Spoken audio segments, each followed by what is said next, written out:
shame-free life. Hey, shalom and blessings to your family. Hope you're doing well. This is Ronald Zion.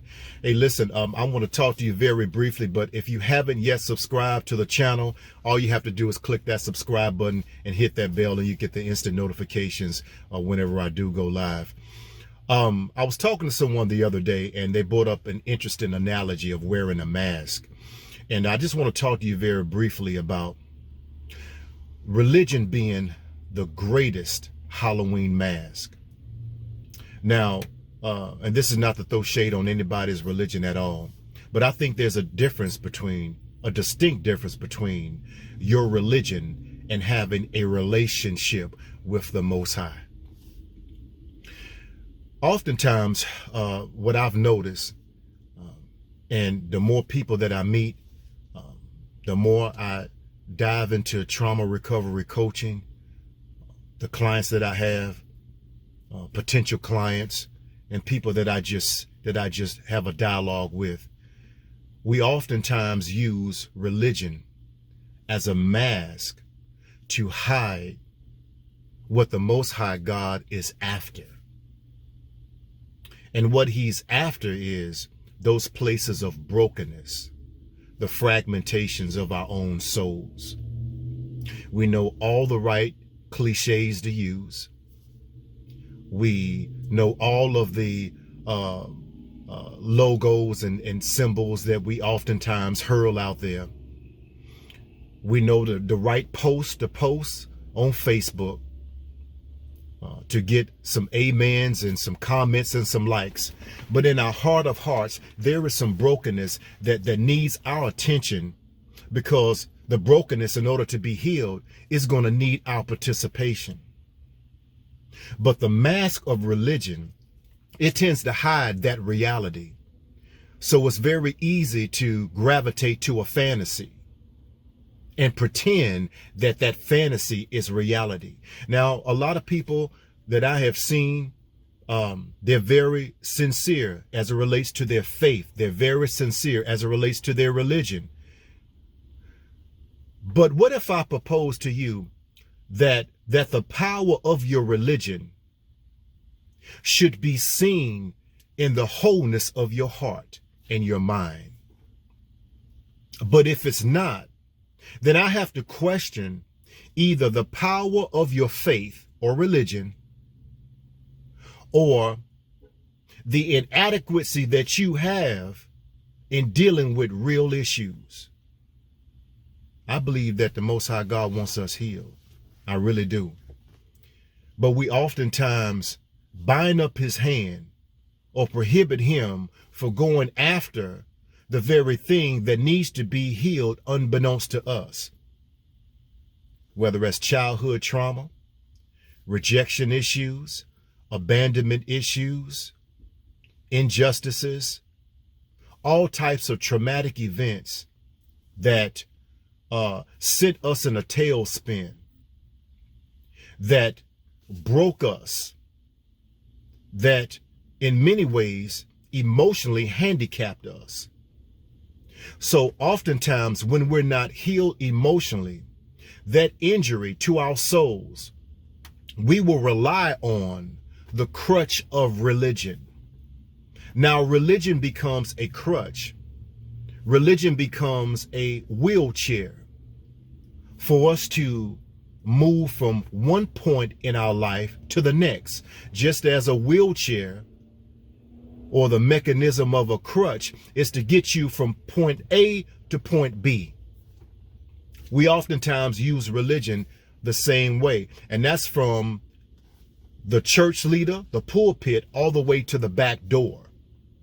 Whatever your faith is,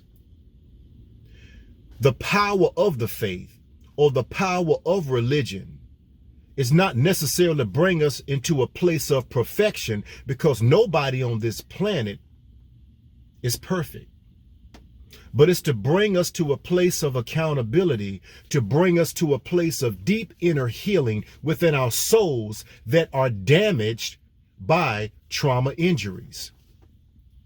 So when we don't allow that to happen, it's easy for us to be sucked into a vortex of becoming overly religious, by becoming engulfed in preaching more, getting more followers, teaching more, and all those things have its place.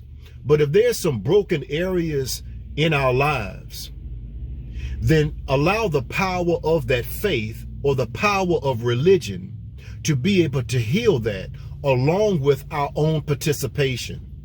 You see, the Most High is not going to invade our lives to heal places in our lives without our cooperation and our participation. And oftentimes it's either we don't know how broken we truly are as we hide behind the mask of religion, or our pride and arrogance will not allow us to look into the mirror of reality to see the brokenness that took place at age 10, 17, 18, 21, 25. Whatever happened in our lives that was traumatic, that shook us to the core, that affected us without us even realizing it. That not only affected us, but also affected how we handle or mishandle relationships. So we often blame the woman. Hey, it's the woman's fault, because I had some bad relationships. Is it every woman's fault? Well, it's no real men out here. All men are dogs. All men are dogs. Have you met every man on this planet to arrive to that conclusion? But the mirror of reality will tell the truth every single time. When you look in that mirror, what you see is what you get. That's what it is. And it will show us that oftentimes different choices that we made in our lives were rooted in brokenness and trauma. So that relationship, that situation, whatever happened, could we be co-conspirators concerning our own demise? Could we be co-conspirators? I'm just saying. Could we be co-conspirators as it relates to sabotage, brokenness, abandonment? Because of the choices that we made out of a broken place, we chose broken people. Because if you're healthy, 9 times out of 10, if you are healthy, if you are mentally and emotionally sound and stable, you will not choose the opposite of yourself. You're going to choose another whole person, a person that is not fragmented, because you're not into projects trying to come in to save someone, perhaps to feel better about yourself. But when I look at religion again, I look at the history of religion. It was Saul from the Bible, who later became Paul. He persecuted the followers of Yeshua. He persecuted them. And what I find is that, and you find it in every religion, regardless of the religion, whether it's Muslim, whether it's quote unquote Christianity, whatever religion, individuals that become overly zealous and they begin to persecute other people, as opposed to taking off that mask so that they can look into the mirror and see themselves clearly, and the damage that was done to them, whether they were co-conspirators of their own damage or someone damaged them, but that now that zeal and that passion, that faith and that religion now, it must be applied to the most important person, and that is the man in the mirror, the man and the woman in the mirror. I'm just saying. It's something to think about. But we see that religion, it oftentimes covers the very thing that God is after. He's after the brokenness. He's after the trauma. He's after the rejection. He's after the self-rejection. He's after the fear or fear of others. Whatever it was that took place in our lives that shifted us into a place of brokenness, that now we hide behind the mask of religion, that now that we have arrived at this place, no one can hear from God but me. I was born with a halo over my head. I walk hand in hand with the Lord, with God. No one else have a relationship like I do with the Most High. Oftentimes, when you run into people like that, they're hiding something. What are they hiding? They're hiding the reality of their own inner brokenness. They're hiding the reality of the trauma that happened to them. That now they become overly religious, overly spiritual. It's overkill because there's no balance in their lives. There's a reason why, regardless if it's an SUV, if it's a truck, if it's a car, vehicles are designed with 4 wheels for a reason. Not 2 wheels, unless it's a motorcycle, but even a motorcycle has balance. Not 3 wheels, not 1 wheel, but 4 wheels. If you're going to operate a motor vehicle on the streets and highways, it must be balanced. So if it's a motorcycle, two wheels. If it's a vehicle, 4 wheels. For a reason. Because the wheels provide balance for that vehicle to make it to its destination. And a lot of people are not making it to their destination or their destiny, their purpose, because they lack balance. And the balance was hindered because of trauma and injury. So it's easy to hide behind the mask of religion when it's the Most High God of the religion that is saying, you know what? Instead of you worrying about everyone else, instead of you trying to pray for everyone else, I appreciate that. But I want you to now look inwardly. By mastering the mirror, to see yourself as I see you. Now, this is not to shame you, but I want to go back in time and I want to heal what was done to you.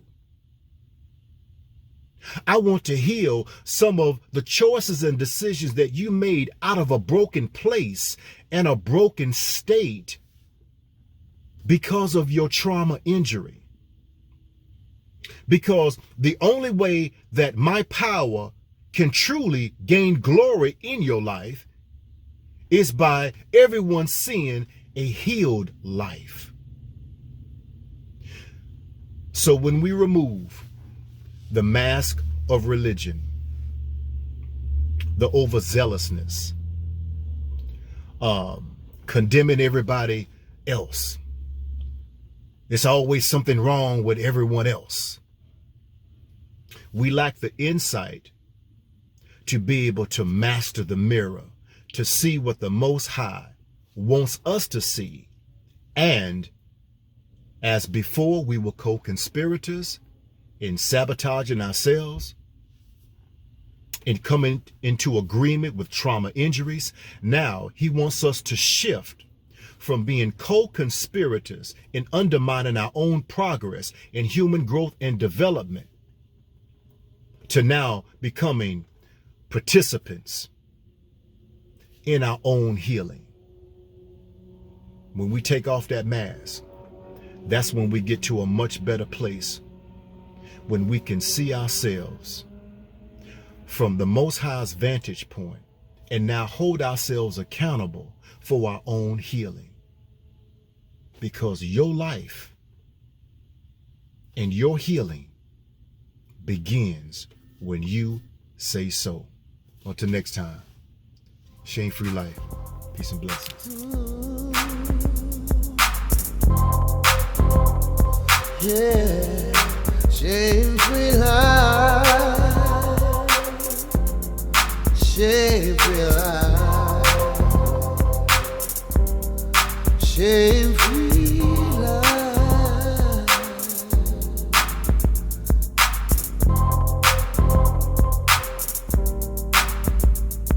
Yeah.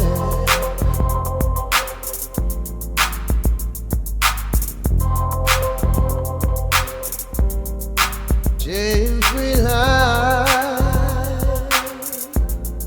shame-free life, shame-free life,